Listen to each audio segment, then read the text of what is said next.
A lot of people looked around at the finals last year, OKC and Indiana, and saw depth as the common denominator.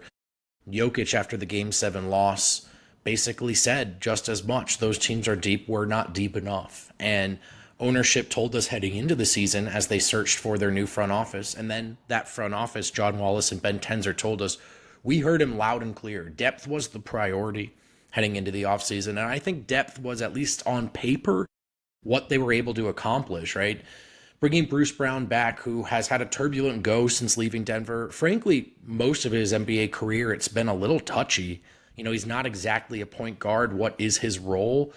But he emerged as a utility player in 2023 for Denver and an important piece of the locker room, and they're hopeful to recapture some of that. Tim Hardaway should bring some of the shooting and pop off the bench that they felt like they had to go really young to get in years past. Julian Strawther is a good example.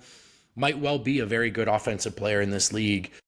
For now, he's still developing, and it's very costly defensively. So they feel like they were able to bring in some vets that are more ready to play those roles in a tight situation right now.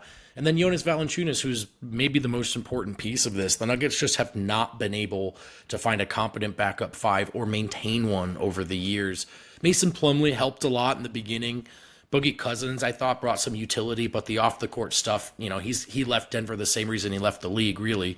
So they're struggling to find a guy that they can throw out there and not just survive, man. Not even thrive, just survive while Jokic is sitting. And they're hopeful that they've cobbled together a real bench unit that can change the tide.